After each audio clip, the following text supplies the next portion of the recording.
De la situation sécuritaire. Depuis son accession à l'indépendance, notre pays est la cible d'un complot international, incisif, nourri par les richesses inestimables que regorge notre sol et sous-sol.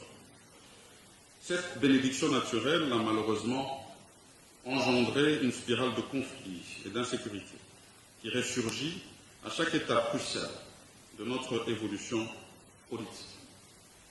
Nous ne pouvons ignorer ni minimiser l'implication promonte de certaines multinationales d'une part et de certains pays voisins d'autre part, qui apportent leur soutien financier, logistique ou militaire aux groupes armés.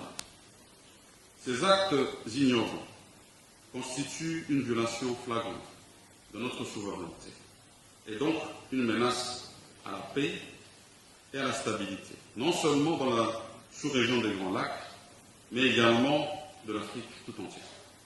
Il est donc essentiel que la communauté internationale prenne des mesures concrètes pour mettre un terme à cette ingérence extérieure. Nous exigeons des sanctions appropriées à l'encontre des responsables des crimes d'agression, des crimes de guerre, des crimes contre l'humanité et de génocide commis en République démocratique du Congo.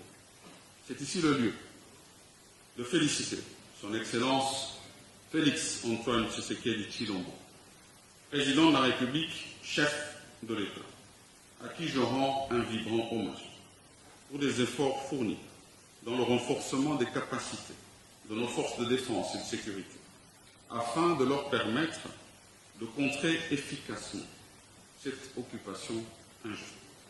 C'est ici le lieu de lancer un appel à toutes les forces vives de la nation à se ranger comme un seul homme derrière le commandant suprême des forces armées de la police nationale congolaise, des forces armées et de la police nationale congolaise, aux fins de parvenir à une résolution efficace et définitive de cette crise.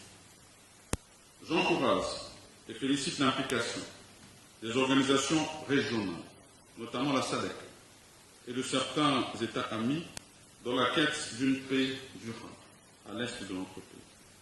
Je ne saurais terminer ce chapitre sans évoquer la problématique épineuse et récurrente du non-respect des normes sécuritaires dans le secteur des transports en général et fluvial en particulier.